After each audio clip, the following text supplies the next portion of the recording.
Hey guys, I'm back with a new video. I wanted to go over a few things with you and ask you all some questions. I'm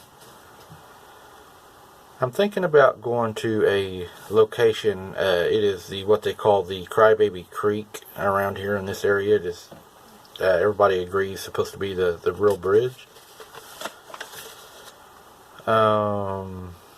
I know that some family members of mine back in 1972 or 73 had an actual encounter at this place.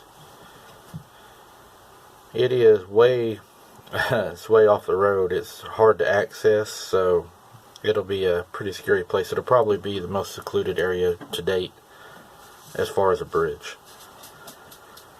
Today we're going to talk about the Green Hill Monster of Oklahoma. This happened back in 1971, Talihina, Oklahoma. First sighting happened in the 1800s. Sightings are still happening up to this date. It happened on a foggy night. They were having a pep rally in town. They were preparing a float at a barn. Some of the kids decided to get in their cars and go driving. As they were out driving, they went down what they call Green Hill Road to where they decided they needed to stop and relieve themselves. I looked for the Green Hill Road. It was kind of hard to find. The only road I could find was a road in town, and I knew it probably couldn't be that road, but I researched even harder and found out the road is on the outside of town. It's in southeast. It's southeast actually of Talihina. But anyway, it says they went down this road and they turned off down this dead end part.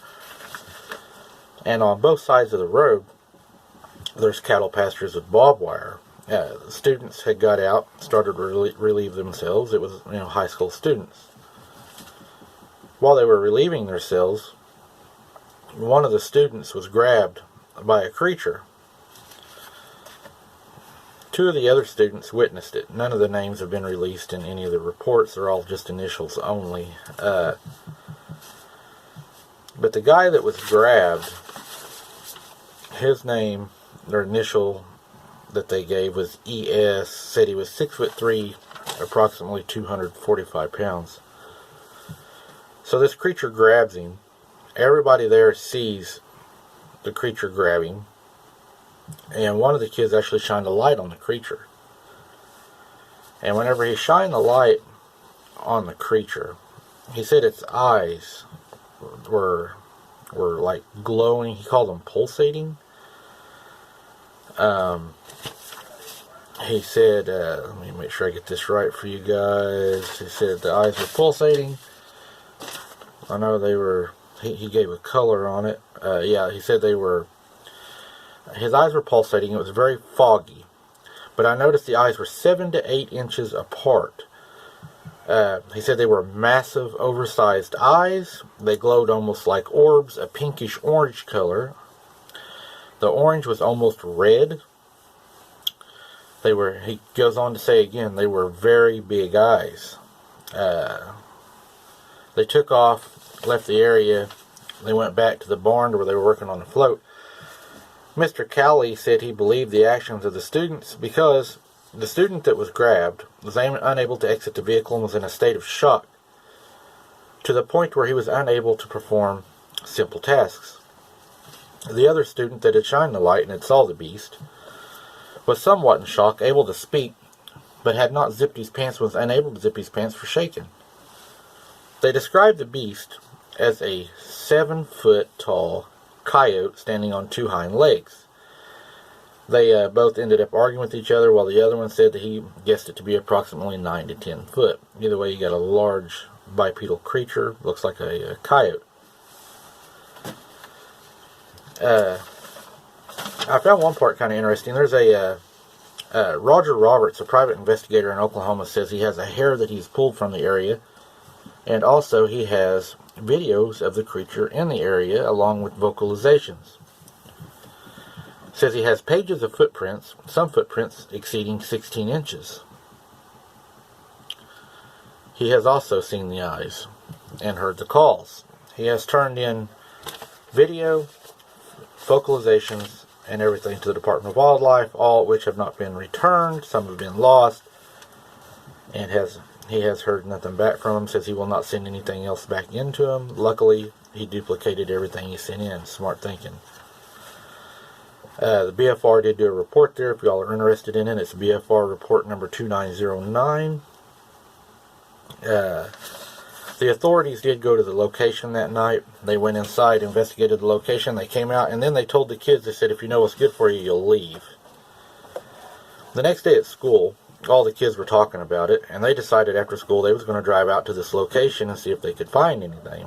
Whenever they went to the location, they ended up discovering, which authorities were at the location also, they ended up discovering a stash of deer. After examination, they found that there were holes just under the esophagus. Internal organs were removed. You know, that's where the iron and most vitamins and everything are of an animal. After removing the deer, they also noticed that the necks of the deers were all broke. There are still reports to this day of hearing the creature down in the Kiamichi Mountains. People to this day say the howls are still there. So I'm assuming this creature's still down in there. I don't know why he wouldn't be. But it's a pretty good encounter. It is down around the Kiamichi Mountains. It's close to where the Mr. James McNeilis, the little girl, and a lot of attacks have occurred. Some with fatalities. Again, we don't know what done it, but the official report that I found from the authorities is unknown animal, canine in nature. Now, the hair that this private investigator sent off, it was sent back in. It was evaluated. It came back as being canine and ape. So it makes me wonder, do you believe these things could be both? And maybe like some kids, they take on their dad's dominant gene and they end up looking more like him, same colored eyes, or, opposite to the mother. Are these things, some of them, is that the reason some of them have snouts? Is because some of them have more of the dominant gene of the canine? Some of them look more like the monkeys, the apes, or whatever, because that's the more dominant gene. I don't know. I'm just throwing it out there to see what y'all think.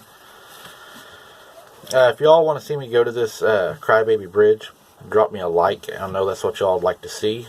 I've tried to get my son to go. Connor, he's out. He's not going to do it. Hannah is interested, and I'm trying to get Sarah to go. If not, I'll end up going by myself. I will get this video out if y'all want to see it. Just like I said, drop down in the comments. Give me a like if you'd like to see this place. It's very unique. It's closed off. It's eventually not going to be there anymore. This is one of our dying places of history. But like I said, if you'd like to see it, just let me know. And appreciate each and every one of you watching. God bless and be safe.